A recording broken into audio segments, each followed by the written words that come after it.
வெற்றியை பார்க்க வேண்டியது வென்றவர்கள். நாம் அது நேர்மையாக வந்ததான்னு பார்க்க வேண்டியது தான் நம்ம வேலை. மாபெரும் வெற்றியா இருக்கு. அது மாபெரும் வெற்றியாளர்களின் சந்தோஷம்.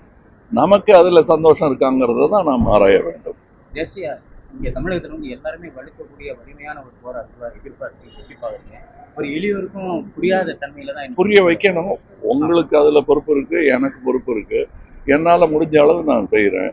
நீங்களாம் தயவு செய்து அதுக்கு உதவி பண்ணணுங்கிறது தான் என்னுடைய தாழ்மையான வேண்டும். உங்களுடைய தயாரிப்பில் திரு ரஜினிகாந்த் அவர்கள் சிந்தித்து அவர்கள் வந்து இணைந்திருக்காங்க. அது எதனால இணையதுக்கான வாய்ப்பு இருக்கா? அதாவது இணையறதுக்கு வாய்ப்புங்கிறது வந்து அதான் போட்டிருக்காருல பேப்பர்ல. அதுதான் அவருடைய கருத்து. என்னுடைய கருத்து, நான் முதலீட்டாளன். என்னுடைய நட்சத்திரத்துக்கு பிடித்த கதையை எடுப்பது தான் எனக்கு ஆரோக்கியமானது. அதை தான் பண்ணி. அது முரண்பாடா இருக்குதா? இல்லை, அவருக்கு பிடிக்கிறவரெல்லாம் நாங்கள் கதை கேட்டுக்கிட்டே இருக்கோம். அப்போ புதியவர்களுக்கு ஏதாவது வாய்ப்பு இருக்கா? வாய்ப்பு இருக்கு, எதிர்பார்க்கிறோம். கதை நல்லா இருக்கணும், அவ்வளோதான். அதுதான் நாங்கள் இன்னொரு கதை தேடிக்கிட்டு இருக்கோம். இப்போதைக்கு இது பண்ணிட்டு இருக்கோம். எதிர்பாராததை எதிர்பாருங்கள்.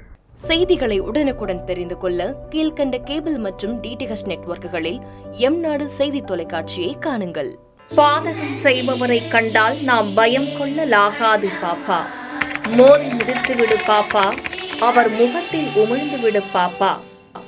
அண்மை செய்திகளை உடனுக்குடன் தெரிந்து கொள்ள இணைந்திருங்கள் எம்நாடு தொலைக்காட்சியுடன்.